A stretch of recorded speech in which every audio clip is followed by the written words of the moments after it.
with him, the same people that played with him in his childhood, the same people that knew Nuh alayhi salam back to front. They knew Nuh alayhi salam's piety, they knew his righteousness, they knew his honesty, they knew every single thing about Nuh. But when Nuh came with the message, they chose to mock him and they chose to reject him. Who are you, Nuh? Yesterday you were a man just like us, and now you are claiming to be a prophet.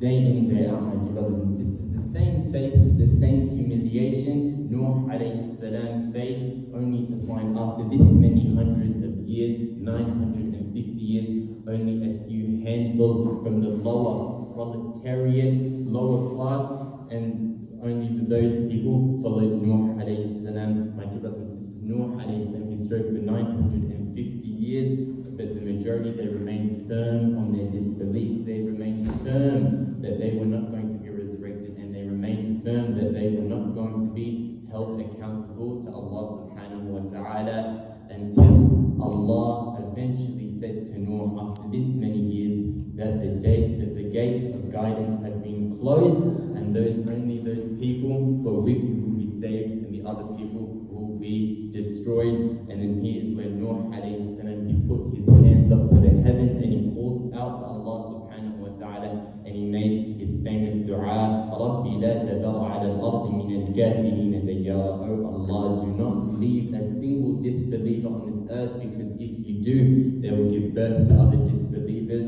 that will be wicked disbelievers. And the story continues, my dear brothers and sisters, and we know the story of Nuh alayhi salam very well. He builds an ark, and then a pair of every creation, and all the believers aboard the ship of Nuh alayhi salam. But the point of reflection, or the point I want to pause on, that deserves to be contemplated even further, is a particular conversation that two people in this story have. And Allah subhanahu wa ta'ala, he puts this story after explaining the chaos that is happening around the place, around the time of the flood, when the heavens are draining themselves and the water is bursting from the earth, and that all the people that are dispersing to every high place they can find, because the flood is going on, whether that be the roof, whether that be a hill, whether that be a mountain. And here we see two people conversing. One of those people is on the ark, one of those people is Nuh alayhi salam, standing at the gate of the ark, and the other one is his son, who is on the top of the mountain.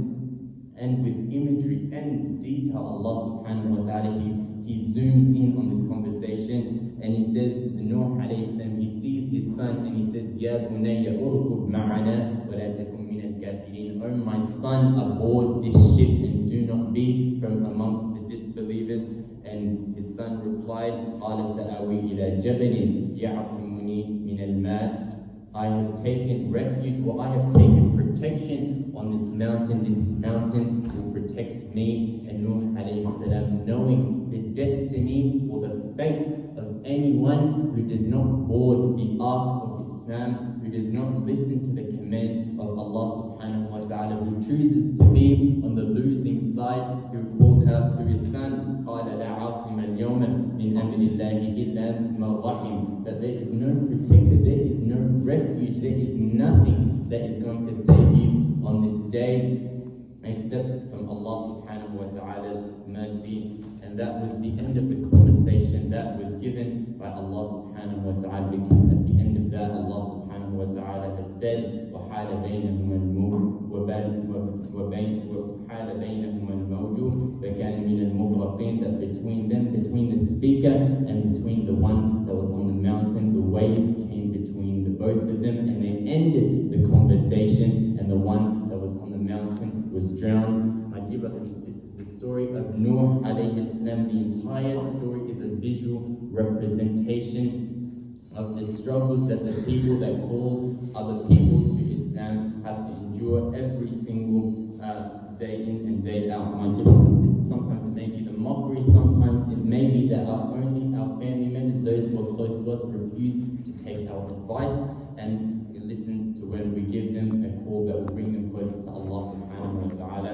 We read a story, my dear brothers, a story that we can say is full of tears and frustration, but really it sheds light to the verse of the Quran where Allah says, وَمَنْ أَحْسَنُ قَوْلًا مِمَّنْ دَعَا إِلَى اللَّهِ وَعَمِلَ صَالِحًا وَقَالَ إِنَّنِي مِنَ الْمُسْلِمِينَ. Who can possibly be better than the one who uses his time and energy to call other people to Allah subhanahu wa ta'ala?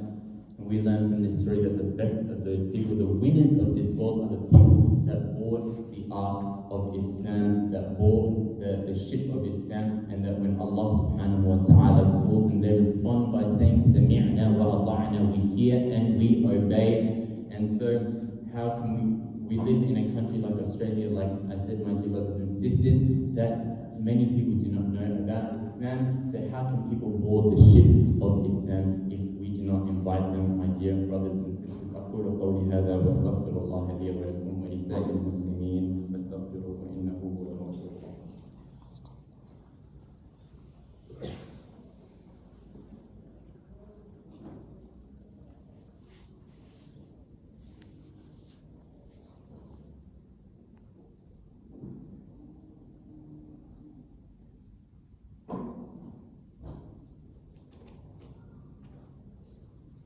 Bismillah walhamdulillah wassalatu wassalamu ala rasulillah. My dear brothers and sisters, calling other people to Allah subhanahu wa ta'ala, it is not always easy. And again, I mentioned that we live in a country such as Australia. It is not a Muslim country, and perhaps for some of us, many of our close colleagues, many of our close friends are non-Muslims. But the best gift that we can give this person, if this person is truly your friend, then the best gift we can give this person is an invitation to Islam, an invitation to salvation, an invitation to Jannah, my dear brothers and sisters. So we ask Allah subhanahu wa ta'ala to make us amongst the people that are on board the ark of Islam. We ask Allah subhanahu wa ta'ala to make us amongst the people that when we are on this boat, we do not just sit on that boat, but rather we use our time and energy to make sure that the people that are not yet in this ark do not drown, but rather they join this ark. We ask Allah subhanahu wa ta'ala to make us amongst the people that are proud Muslims in this country. We ask Allah subhanahu wa ta'ala to guide us on a path that is straight, the path that will get us into Jannah, inshaAllah. Ibadallah, inna Allah wa malaikatahu yusalluna ala nabi. يا أيها الذين آمنوا صلوا عليه وسلموا تسليما. اللهم صل على محمد وعلى آل محمد كما صليت على إبراهيم وعلى آل إبراهيم إنك حميد مجيد. اللهم بارك على محمد وعلى آل محمد كما باركت على إبراهيم إنك حميد مجيد. اللهم اغفر للمسلمين والمسلمات والمؤمنين والمؤمنات الأحياء منهم والأموات برحمتك يا أرحم الراحمين. اللهم آتنا في الدنيا حسنة وفي الآخرة حسنة وقنا عذاب النار. إن الله يأمر بالعدل والإحسان وإيتاء ذي القربى